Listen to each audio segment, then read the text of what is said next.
welcome back to Maxwell Starrès Beer Reviews. Tonight we're going to take a look at Garrison's 3 Fields Harvest Wet Hopped Ale, Strong Ale. 6.4% ABV, made with fresh hops, or wet hops. Yeah. Shipped and added to the kettle within a 24-hour period. So basically they fresh picked them, put them in the pot for the brewing within 24 hours to preserve the freshness. Period for this special once-a-year brew, thanks to Meander River Farm, Whimsical Farm, Fiddlehawk Farm, and Ross Farm Museum. Cheers. Yeah, there's actually like... I think it's 4 fields this year. 4 fields, yeah. It was 4 fields harvest, year, so this is 4 fields harvest. What was it? It's 100% maritime water, malt, and yeast. So they actually used all stuff grown in the Maritimes, even the malt. Maybe that's where the 4th farm came in. Yeah, because that would be 3 fields, 4 fields? 4 fields. I don't know. Still 4 fields. Anyway, I guess you can't change the name mid-stride, but... One thing that's pretty cool is the Ross Farm Museum, because that was the original... I don't know if they still use hops from there in the hop yard, but the hop yard pale ale was originally made with Ross Farm hops. Okay. And this Ross Farm is like it's like King's Landing. It's like this original vintage, like 1800s farm town. Museum, like a kind of like a agricultural museum that's halfway between Halifax and the Annapolis Valley, I think. Oh, but it's on one of the back roads. It's not on the main road. I haven't been there. Yeah. So yeah, this is actually quite fascinating, and I was hoping to get a chance to try this. And I even had a bottle of this in my hand. It sat in Sackville, Nova Scotia when you were sorry, Amherst, Nova Scotia one time back in October, and when I got up to the cash, it turned out that I didn't have enough money on me at the time to buy everything that I had picked up, because the douchebag running the cash charged me. I think he rang in all 4 bottles separately of the Amsterdam 86. Yeah, they rang in a 4-pack as individuals, so they charged you 4 times. Yeah, I got charged for 16 bottles of that crappy beer. It's that shitty one that tastes like mushrooms. That could be all sorts of That was gross. Anyway, so yeah, we got this one here, and I'm glad to finally get a chance to try it, thanks to Heist Almighty. As a fun aside, this is my 24th Garrison brew. This is the last one of their major seasonals that I... Oh dear. Bottle. Okay, well, all right. Talk for a minute. The last of their 24 seasonals that you've ever had? Well, they have some other ones that I've missed over the years, like the Black Lager, which I lament daily. But, you know, this is one that's come back for a couple of years in a row, and I've managed to miss it a couple of times in a row, but I got one this year. They still had some in their brewery in November, which I was not expecting. So yeah, with this and the Spruce now under my belt, I've managed to hit all of their major recurring brews. Yeah, amazing that the Spruce beer actually showed up here in New Brunswick. Yeah, showed up here last week, much to everyone's surprise, because no announcement was made about it. It just kind of turned up. Well, actually, they did announce it on the Facebook, but it already was in New Brunswick stores at the time. Yeah. Anyway, we probably should be able to pour it now. Yeah, it looks like it stopped overflowing. Yeah. So, this should be interesting. I heard a couple things, and I think I watched El Harlock's review of this a while ago now. I think it was back when it first came out. Because this has been around... This bottle is probably 6 months old by this point. Oh, it's probably not that old, but... 5 months. October? Wasn't it October? Yeah, it could be 4 or 5 months. Maybe I'll get a little bit more off that. It could be 4 or 5 months, but 6 is pushing it. March would be 6. But... That looks a lot like that lupulus that we just had. Well, different websites have this rated as something different. I suspect this is probably similar to like a Harvest Pale that I had in the States. Hey, Ratio, you gonna rub it up against the stand and knock it out? Oh, Ratio. Sniffing it. Come on, Ratio. Don't be a jerk like your brother. Don't be a dick. Anyway, some places have this rated as a pale, some places have this rated as like a harvest beer, some places have this as an IPA. So, if it's we'll take a look at it blindly and see what we think of this beer as a beer in general, because it really defies classification. It's kind of one of those things. Yes. Nice head. It's got a little bit of orangey tinge to that, or yellowy tinge to that head. About a 1.5 finger of it left there. I think it had more than that when I poured it. Color-wise, it's got this cloudy orange, yellow kind of color to it. Yeah, very orange. It's a little more pale than an IPA, but it's definitely would be certainly within a pale ale. It looks a lot like that Dominus Viscum we just drank, that little bit ruthless. Yeah. Except maybe not quite as bright. I think it looks a lot like the Flying Dog Pale that we had. Yes, you're right, it does. That's like my opinion, man. Dude. Anyway. So you in this... Whoa. That's very fruity. Yeah. Fruity. Funky smell off of that. I'm getting a little bit of soap. I wonder if I cleaned this glass properly. No, I'm getting it too, and I just rinsed this one out. Just a little bit though, like not offensively, but... No, there is a little bit of a soapiness to it. And at first I was getting this like a little bit of a brown sugar note in the soap and the hops, and it smelled like...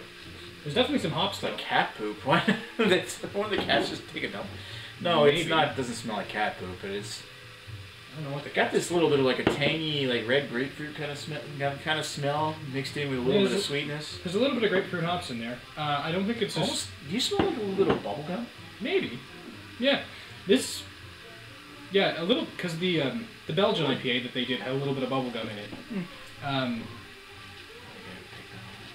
No, I'll get you a bottle of that. No, you got me a bottle of that. I just don't think I ever picked a bubble gum out of that one, but okay. And the Nitwit had some bubble gum in it too. A little bit. I only smell the bubble gum in that one. I just smell. That's all I smell. Yeah, it had a stronger hop smell when it first was open, but now it's kind of faded a bit. Fruity bubble gum. That's really nice. That's very. That's a very nice smelling beer. All right, let's give it almost smells IPA like. A little bit, but it's not. I don't think the hops are as strong as an IPA should be. Yeah, exactly. Let's give it a taste and see what it's like.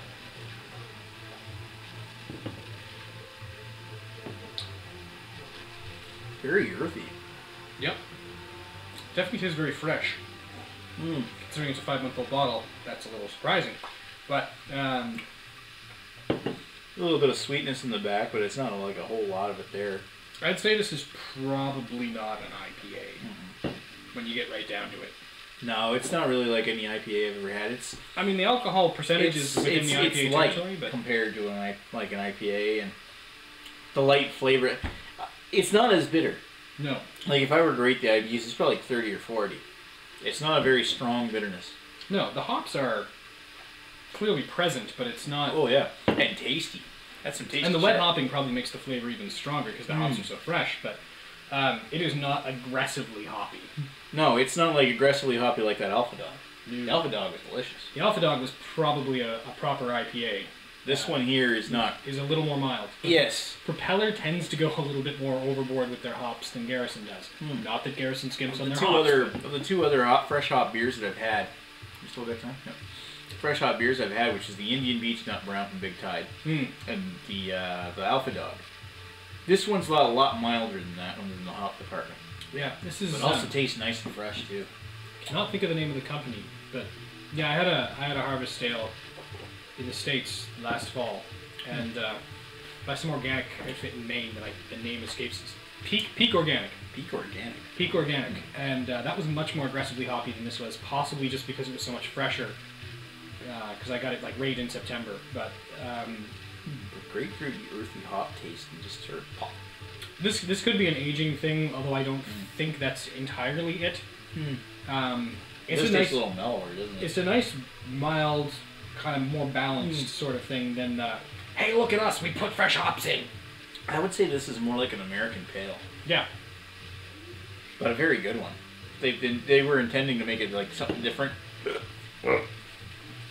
Then if they were intending to make this something different, then they got it pretty much on the mark. It's maybe not quite as good as like Flying Dog, but this is still really nice for a pale ale. Yeah, it's not as it doesn't have the hop punch that like the Hop Yard has, for example. But it does. It's still pretty hoppy. It's still pretty hoppy, but it isn't just. It isn't. I don't know. I had a Hop Yard the other night, and it was. I almost think it was a little more hoppy in the Hop Yard. It's not. I had a Hop Yard like 2 days ago. So did I. Well, I don't know. Maybe it's just like your opinion. Yeah. And we're back with Garrison's 3-Field Harvest. So, what did you think of this? This one was pretty good. It maybe didn't blow me away quite the same way the Alpha Dog did, but I'd say this is a pretty good and interesting seasonal. The Alpha, I kind of like this one better than the Alpha Dog, because the Alpha Dog, while I like my hopsy beers, that was pretty much like all hops all the time. Yeah, it was fabulous. Yeah, well, yes, it was. But fuck malt. Fuck malt in the ass. This one here doesn't really have like much malt in the background.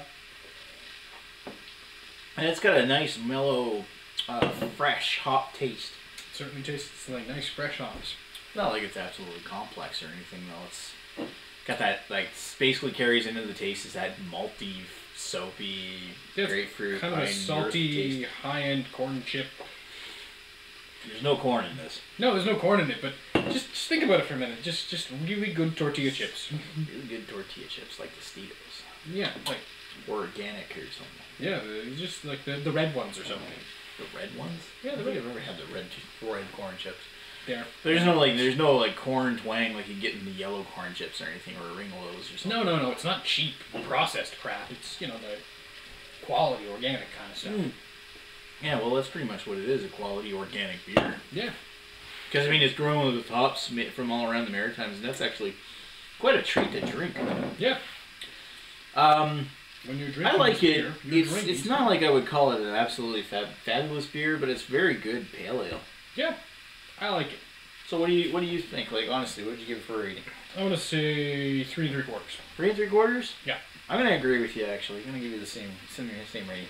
So I'm kind of off the top trying to wonder what I would want to give this one for a rating, but it's not absolutely fantastic, and I can think of better pale ales that are out there like that. Flying Dog is fabulous.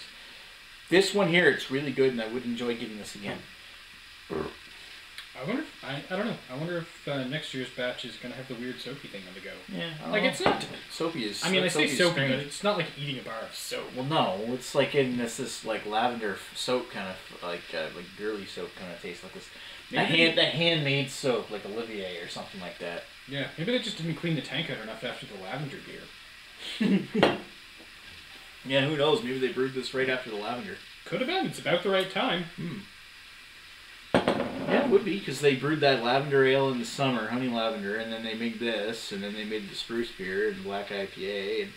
And who knows? What was it they were making? They were making the jalapeno now? Yeah, it looks like they were making jalapenos. I want that. Have you ever had that one? I've had that one. You've had the bitch. Alrighty, so 3 3/4 for both of us. We really thoroughly enjoyed this one, and yet another Garrison beer under my belt, and pretty much all of the Garrison beers are under your belt now. The ones that are black lager. The black lager, and they did a blueberry one year that I missed. Damn. But anything that I have any reasonable expectation of ever coming back again, I pretty much had, unless they try something new. So there's that. So it's over now for Garrison anyway. It's over. There's probably a few more Garrisons out there I haven't had personally, so you might see another one from time to time on my channel, but like for example, I'd like to get my hands on the Baltic Porter for a review, because I think it's out now in Ontario, and there's none here. Whoops. Probably could have got you one. Sorry. Damn it. Why, did you actually see them there? I didn't really go in. I didn't need to get anything from Garrison. I've done it all. Alright, no, that's alright. No, I'll have to find one. But I'll keep an eye out for some jalapenos, though. Yes, I want the jalapeno. And I think Rhino wants one too. I've heard he's got his eye on one. Oh yeah. Anyway, thanks for watching Maxwell Starrès Beer Reviews. Garrison's the final 3 Fields Harvest gets a 3 3/4 from both of us. Cheers.